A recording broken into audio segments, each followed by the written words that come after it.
Hello, good morning my dear students. कैसे हैं आप सब? आई होप सब बहुत अच्छे होंगे, खुश होंगे, मस्त होंगे।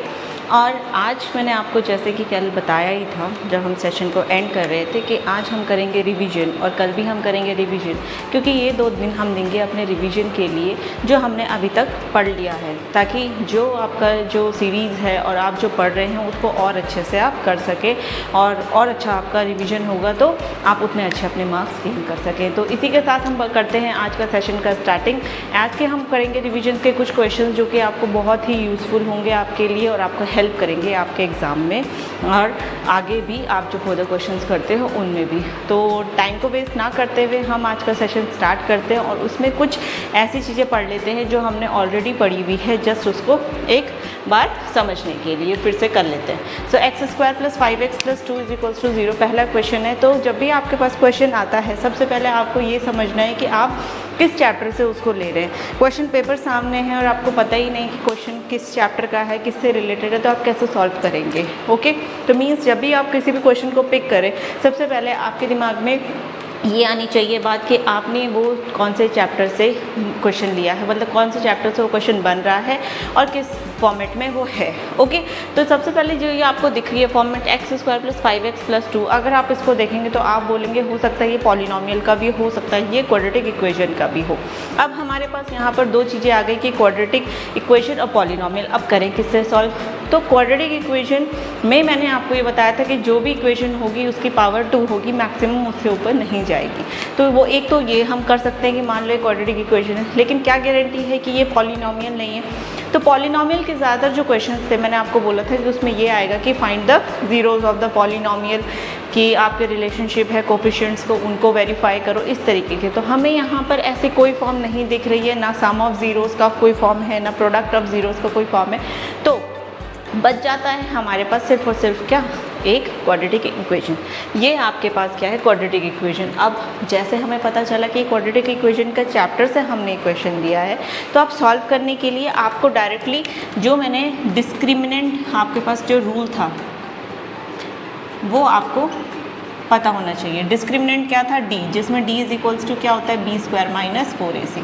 तो हमने जैसे ही अप्लाई किया तो हमारे दिमाग में छोटी छोटी इमेज बनने लगी।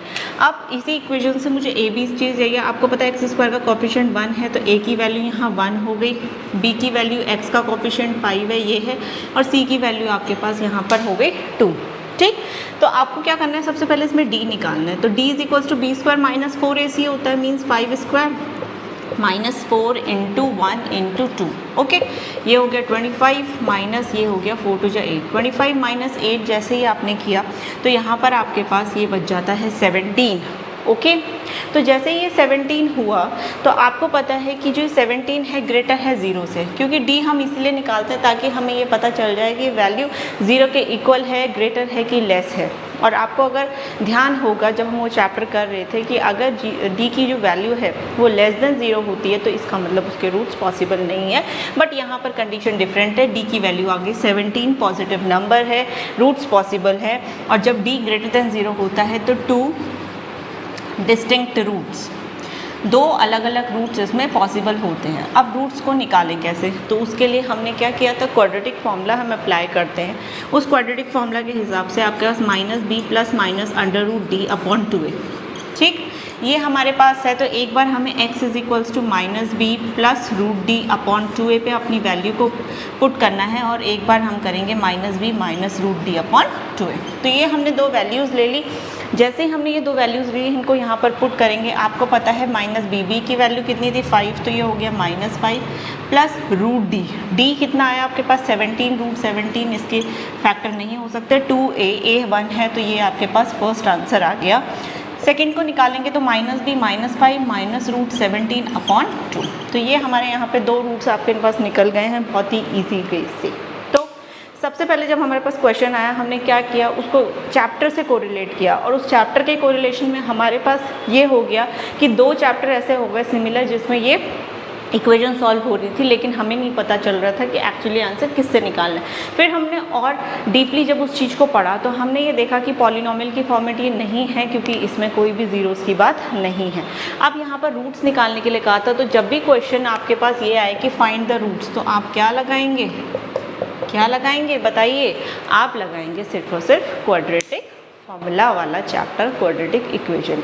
तो क्वाड्रेटिक इक्वेशन के साथ जो बात है वो यही है, आपको डी निकालना है। डी से आपने देखने हैं कि जो डी की वैल्यू कैसी है, पॉजिटिव, नेगेटिव और ज़ीरो के इक्वल है, उसके थ्रू ही आपके रूट्स निकलेंगे। आई होप आपको पहला क्वेश्चन अच्छा लगा हो, और आपने जब इसको पढ़ेंगे ना, आप जब इसको कोरिलेट करेंगे अपने पुराने जितने भी सीरीज़ थे, तो उसमें आपको इससे बहुत आपको हेल्प मिलेगी।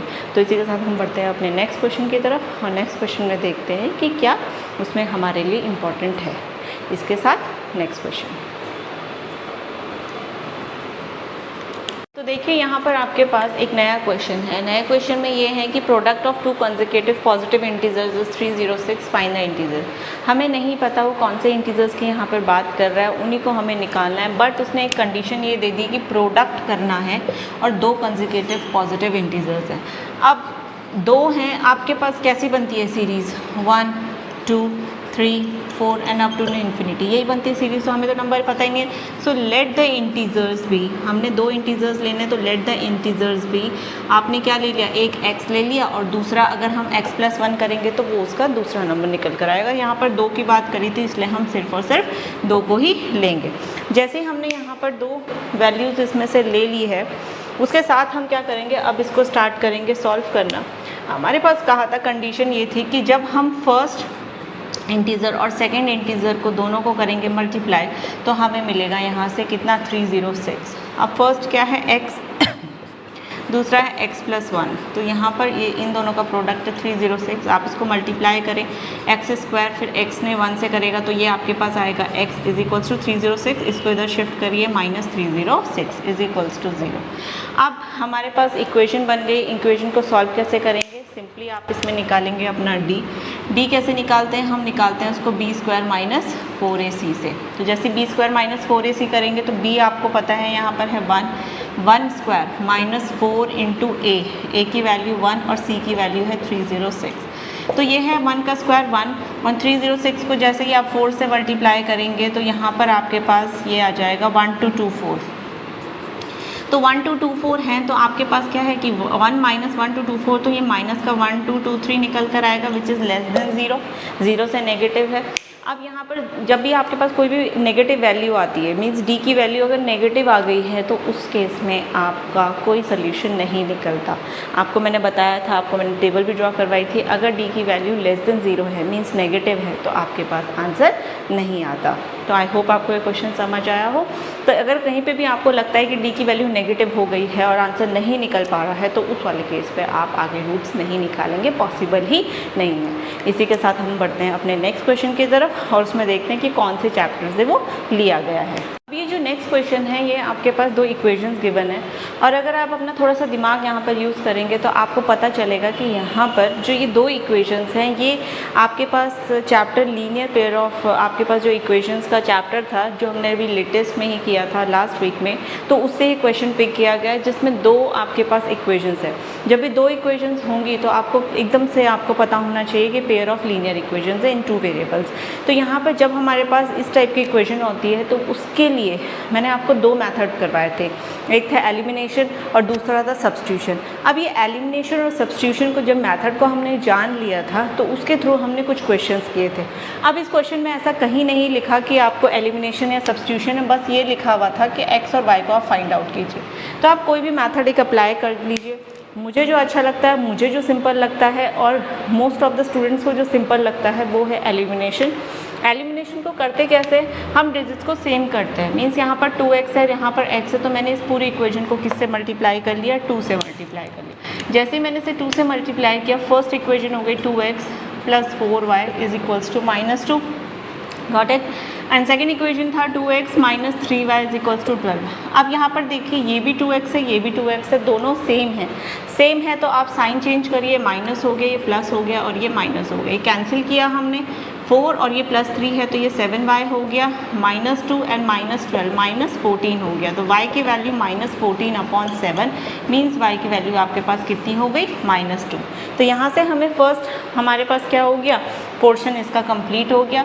जैसे फर्स्ट पोर्शन इसका कंप्लीट हो गया, हमें निकालना है x। अब इस y की इक्वेशन, y की जो वैल्यू है वो मैं किसी भी एक इक्वेशन में पुट कर लेती हूँ। मान लो फर्स्ट में किया मैंने x + 2y = था -1। ओके, सो आपके पास y की वैल्यू -2 है, तो x + 2 × y के प्लेस में हमने रखा -2 = -1।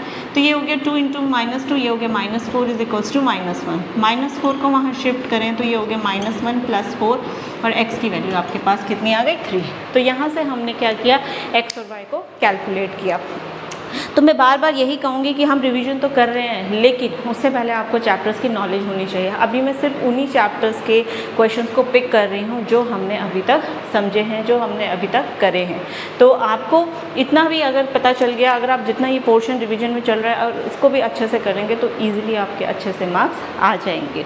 तो यहाँ पर हमने क्या किया, इसे पेयर ऑफ लीनियर इक्वेशन के मैथड का जो क्वेश्चन था और इसमें हमने लगाया है एलिमिनेशन मैथड। ठीक, इसके साथ हम बढ़ते हैं अपने नेक्स्ट क्वेश्चन की तरफ और देखेंगे कि उसमें हमारे लिए क्या है। अब ये जो नेक्स्ट क्वेश्चन आपको बोर्ड में दिख रहा है, इसको आइडेंटिफाई करना बहुत ही सिंपल है। हम ये पता लगा सकते हैं कौन से चैप्टर का है, क्यों? क्योंकि इसमें 10 नाम की कोई चीज़ यूज़ हो रही है और हमने ये सिर्फ और सिर्फ पढ़ा था अपने ट्रिग्नोमेट्री में। तो ये ट्रिग्नोमेट्री का क्वेश्चन है। आपको यहाँ पे कुछ रूट्स में वैल्यूज़ दे रखी हैं और a एंड b को फाइंड आउट करना है। जब मैं ये चैप्टर आपको पढ़ा रही थी, मैंने आपको तभी भी बताया था कि ये बहुत इंपॉर्टेंट क्वेश्चन है। तो चलिए सीखते हैं इसको। इसमें हमने क्या किया, फर्स्ट था 10a + b = √3। ठीक, तो यहाँ पर 10a + b है और यहाँ पर √3। अब हमें यहाँ पर टेबल्स का नॉलेज होना चाहिए कि 10 में √3 कब आता है। तो 10 में √3 आ जाता है जब 1060 होता है। तो मैंने फर्स्ट जो इक्वेशन थी उसको मैंने √3 की जगह 1060 ले लिया। जब आपके पास दोनों साइड 10 है तो हम कंपेयर कर लेंगे और कंपेयर करने से हमें मिलेगा कि a + b की वैल्यू कितनी है आपके पास 60 डिग्री और 60। ठीक, सेकेंड इक्वेशन देखते हैं। तो यहाँ पर है 10a - b = 1/√3। अब देखिए 10 में 1/√3 हमें कब मिलता है, तो 1/√3 तब मिलता है जब हमारे पास होता है 10 30 डिग्री। तो हमने इस तरीके से लिख लिया, कंपेयर करें। जैसे कंपेयर किया तो a - b कितना होता है आपके पास 30। ठीक, तो आपके पास a + b है 60 और a - b है 30। ये 60 एंड सेकेंड इक्वेशन थी a - b। अब हम अगर इससे अपने पहले अभी जो हमने एक इक्वेशन करी थी, ठीक है, जिस चैप्टर की थी उस चैप्टर से कोरिलेट करें तो हम यहाँ से a एंड b निकाल सकते हैं, इजीली कर सकते हैं। ये +b ये -b कैंसिल हो गया, a एंड a मिलकर आपके पास हो गया 2a, 60 + 90 हो गया, 60 + 30 90 हो गया। a निकालेंगे तो आपके पास हो जाएगा 90/2 मीन्स a की वैल्यू आपके पास कितनी आई 45 डिग्री। जैसे हमारे पास a की वैल्यू आ जाएगी, इस a को हम किसी भी एक इक्वेशन में पुट कर लेते हैं, यहाँ पर कर लेते हैं तो ये हो जाएगा 45 + b = 60। सो b = आपके पास हो जाएगा 60 - 45। तो यहाँ पर आपके पास इसकी जो वैल्यू हो जाएगी वो कितनी हो जाएगी, 60 - 45 आप करेंगे तो ये 15 डिग्री। तो मीन्स b की वैल्यू 15 डिग्री एंड a की value 45 degree. So by this method you can easily calculate your answer.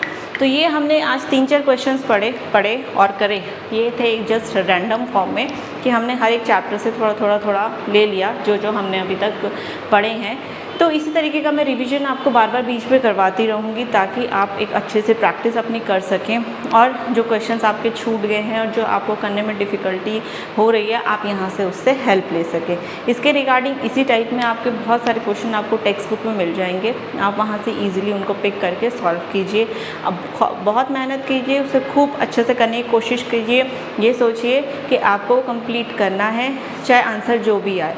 तो इसके थ्रू आप अपने मैथ्स के डर को बिल्कुल इजीली निकाल सकते हैं। आप प्रैक्टिस करते रहिए डेली, चाहे गलत करिए चाहे कुछ, पर आप इसकी एक हैबिट बनाइए कि आपको ये क्वेश्चंस करने ही करने हैं। इसी के साथ हम करते हैं आज का सेशन यहीं पर ख़त्म और मिलती हूँ आपसे कल। तब तक के लिए गुड बाय, टाटा और जय हिंद, जय भारत। और हाँ, एक और बात, अगर आपको चैनल अच्छा लगता है, अगर ये वीडियोस आपके लिए हेल्पफुल हैं तो प्लीज़ चैनल को लाइक करें, सब्सक्राइब करें और शेयर करें। Thank you.